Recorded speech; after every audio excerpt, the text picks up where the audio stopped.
किरण, भाजी काय आज जेवायला? वांग्याची आहे हो. काल पण वांगच होत. शेती केली काय वांग्याची? अहो वांगे जास्ती आणले होते, फेकून द्यायचे होते का? आजचे दिवस आहे, खा. ती बी थोडीच आहे, लवकर खाऊन घ्या. संपल्यास नाही नावाने आलडतान. नाही नको नको मला. ते वांग म्हणल्यास माझा मूडच गेलाय. मी काय करतो, जेव्हा मला लय भूक लागेल ना तेव्हा खातो. एकदा माणसाला लय भूक लागली ना मग काय भाजी काय बघत नाही माणूस, तेव्हा खाईन मी. अहो खाण्याबद्दल इतके नाटक नाही करायला पाहिजे. जे भेटलं ते खायला पाहिजे. तुमच्या नशिबामध्ये आज वांगच असन. ए ज्ञान नको देऊ बरं.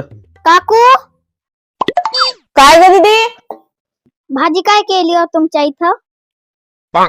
वांग्याची आहे ग, पण लय थोडी आहे.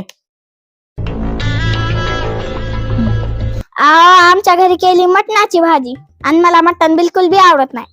त्यामुळे तुम्ही हे घ्या आणि मला तुमची वांग्याची भाजी द्या. वांग्याच्या बदल्यात मटण? आज माझ्या नशिबात वांग नाही मटण आहे, मटण.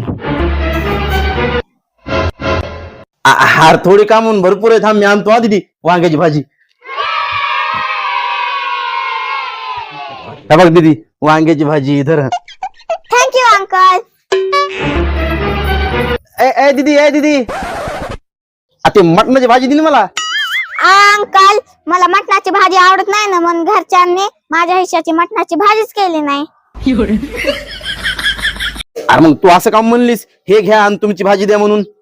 अंकल, हे घ्या म्हणजे हे भांड घ्या आणि ह्याच्यात भाजी टाकून द्या असं म्हणले होते मी. एकदम इन्होंने वक्त बदल दिया, जज्बात बदल दिए, जिंदगी बदल दी. तुम्ही तुमच्या डब्यात भाजी दिली म्हणून मी दोन्ही पण घेऊन जाऊ लागले. Bye uncle. दीदी मला भी थोडी दिन मेरे साथ अन्याय हुआ है, मेरे साथ अन्याय हुआ है.